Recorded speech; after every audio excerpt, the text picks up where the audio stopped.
मैं हूं कविता उपाध्याय, आप हैं नमामि डिजिटल के साथ। रामकिशोर शर्मा जी हमारे साथ में हैं, भाजपा शाहदरा से जिला अध्यक्ष हैं। आज हम बात करने वाले हैं 9 मार्च के बाद जो हुआ, उसके बाद राजनीति में हलचल तेज हो गई। केजरीवाल जी ने आकर के कहा कि इस पर राजनीति हो रही है, चुनाव जो रुका है उसके पीछे भाजपा हार गई है, डर रही है, इसलिए चुनाव रुकवाए गए हैं, रद्द कराए गए हैं। सीधा रुख करेंगे जिलाध्यक्ष जी से, रामकिशोर जी से बात करेंगे। सर, बहुत बहुत स्वागत है नमामि डिजिटल पर आपका। नमस्कार कविता जी।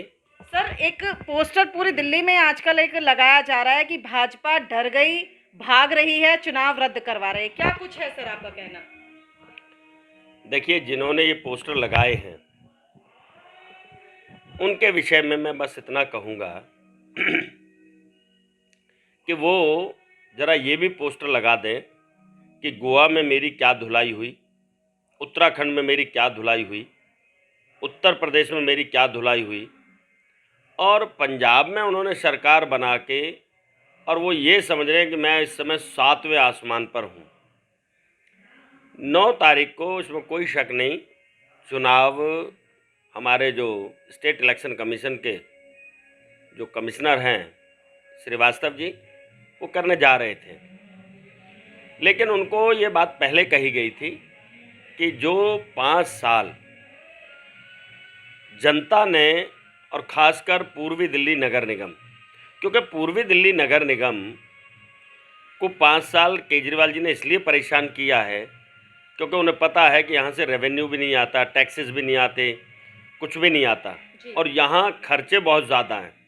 क्योंकि 1975 में सारी की सारी कॉलोनियाँ जमुना पार बसाई गई थीं, और उस समय लोग कहते थे कि नानक दुखिया सब संसार, सारे दुखिया जमुना पार। और वो सारे लोगों का टैक्स वैक्स आता नहीं है ज़्यादा। परंतु अब ये चुनाव जो कह रहे हैं कि भाजपा डर गई, मेरी 250 सीट आ रही थी, मैं उनको कहना चाहता हूं कि भाजपा, आप केजरीवाल जी क्या डराओगे? हमें इंदिरा गांधी और नेहरू नहीं डरा सके। आप अभी किसी भी हैसियत में नहीं हो। भाजपा ना किसी से डरी है, ना डरेगी। अभी रामनिवास गोयल जी के साथ हमारा इंटरव्यू हुआ, उन्होंने कहा लोकतंत्र की हत्या हुई है, ये देशद्रोह है। जिस तरह से अमित शाह जी का लेटर पहुंचा आधे घंटे पहले और उसके बाद में ये रुक गया, इस पर क्या कहेंगे सर? मैं बस इतना कहूँगा, रामनिवास गोयल जी मेरे बड़े भाई हैं, लेकिन लोकतंत्र की हत्या तो उस दिन हो गई थी जिस दिन वो भाजपा छोड़ के आम आदमी पार्टी में शामिल हुए थे। इसे क्या कहूँ, मैं इस पर कोई टिप्पणी नहीं करना चाहता क्योंकि मेरे बड़े भाई हैं। लेकिन कोई लोकतंत्र की हत्या नहीं है। चुनाव लड़ेगी भारतीय जनता पार्टी, पूरे दमखम से लड़ेगी। केवल इतना कर रहे हैं कि जो दादागिरी केजरीवाल जी की 5 साल चली, और उन्होंने एमसीडी का, पूर्वी दिल्ली नगर निगम का 13,000 करोड़ रुपया जो आज भी नहीं दिया है, उसके लिए कोर्ट में भी गए। उसके बाद भी उन्होंने कहा नहीं जी, मेरा बनता ही नहीं है, मेरा तो 5th पे कमीशन नहीं बनता, मेरा तो ये नहीं बनता। क्यों मैं ये कहना चाहता हूँ कि केंद्र पर सब उंगली उठाते थे कि केंद्र क्या कर रहा है जब ये केजरीवाल पैसे नहीं देते, तो केंद्र वो कर रहा है। अब केजरीवाल जी की दादागिरी नहीं चलेगी। अब केजरीवाल जी को कोई पैसे देने के लिए कोई ये नहीं कहेगा कि साहब पैसे आप हमें दे दीजिए, क्योंकि अब तीनों निगम एक होकर चुनाव होगा और तीनों निगमों के पास फिर इतना सफिशिएंट फंड होगा कि वो सैलरी दे सकें। पूर्वी दिल्ली नगर निगम सबसे ज़्यादा गरीब नगर निगम था जिसको 5 साल उन्होंने परेशान किया। अब मैं केजरीवाल जी से एक सवाल पूछना चाहता हूँ कि केजरीवाल जी सच बताएं, आपने पूर्वी दिल्ली में कर्मचारियों को 6-6 महीने के वेतन नहीं मिले। आप बता दीजिए, क्या वो दिल्ली के नागरिक नहीं है, वो दिल्ली में कर्मचारी नहीं है? क्या आपने एमसीडी को, क्योंकि भाजपा है इसलिए आपने उसको अपना नहीं समझा, आपने केवल और केवल आप अपने विधायक को तो 10 करोड़ रुपया डेवलपमेंट फंड इसलिए देते हैं कि वो उसमें 8% का कमीशन खाता है। आप उसको तो देते हैं 10 करोड़ रुपया सालाना, और नगर निगम को पैसा देते हैं तो उसमें भी आप, मैं अभी भी बता रहा हूँ और ऑन रिकॉर्ड बता रहा हूँ कि इन्होंने अभी पैसा रिलीज किया, नगर निगम चुनाव का 24 करोड़ रुपया इन्होंने काट लिया। अगर आपके मन में पाप नहीं है, चुनाव तो हुए नहीं, फिर कहेगा 24 करोड़ रुपया काट लिया आपने।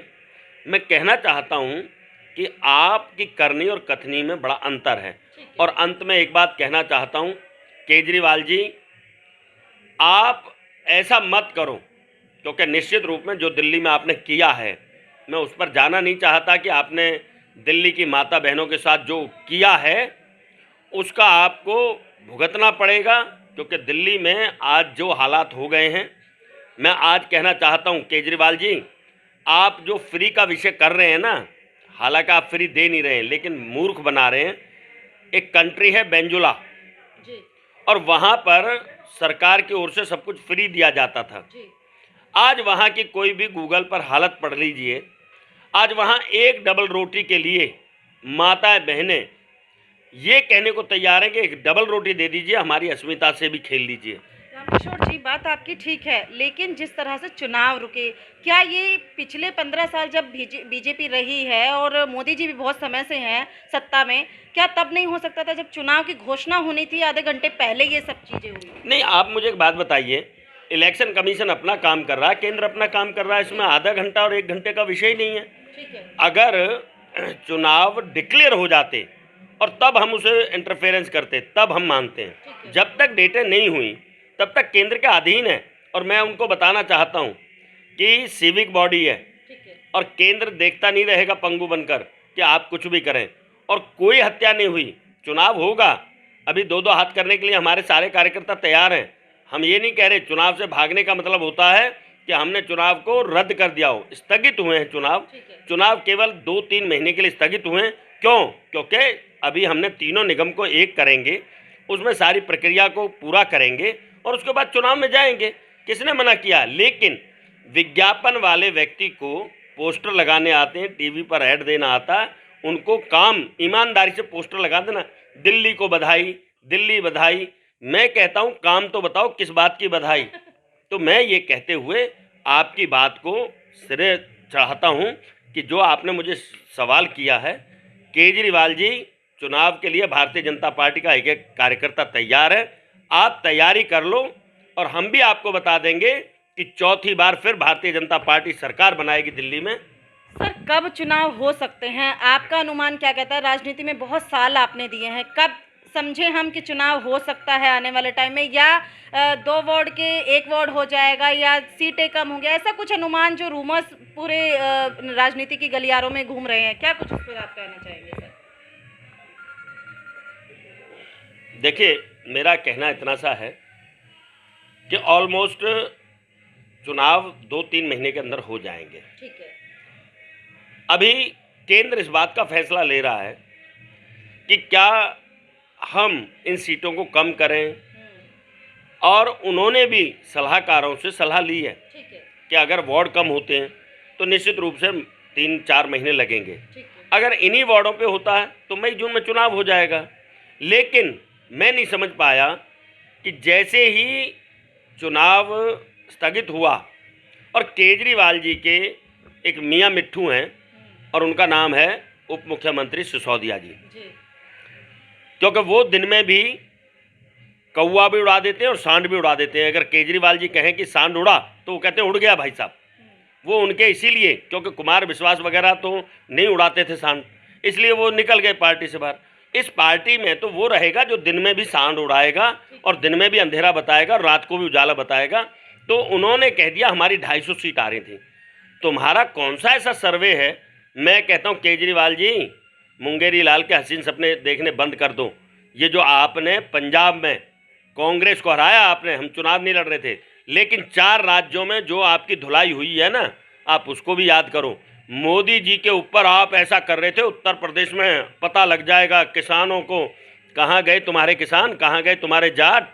केजरीवाल जी, नरेंद्र मोदी इस देश को बहुत ऊंचाई पर ले जाना चाहते हैं, लेकिन तुम जैसे लोग अभी भी ट्रक को पीछे से धक्का लगा रहे हो कि ट्रक आगे ना बढ़े। मेरा निवेदन है, इस राष्ट्र के लिए काम करो, अपने लिए काम मत करो। होली का पावन दिन है सर, ऐसे में कैसे बधाई देंगे और क्या कुछ कहना है? इन राजनीति के गलियारों में आपका संदेश दूर तक जाता है, क्या कुछ कहना दिल्ली वालों से? निश्चित रूप से दिल्ली में ये होली का हमारा पावन पर्व बहुत अच्छे से हम मनाएं, लेकिन एक बात का ख्याल रखें, हम रंग वो इस्तेमाल करें जो रंग किसी की स्किन को, इसकी किसी की भी चेहरे को ख़राब ना करें। हम बच्चों से एक निवेदन करेंगे, ये गुब्बारे मारने की बात ना करें, क्योंकि किसी की आंख पर लगती है और जब आंख का पर्दा फट जाता है या आंख से कुछ परेशानी बढ़ जाती है तो उसकी होली अंधेरे वाली हो जाती है।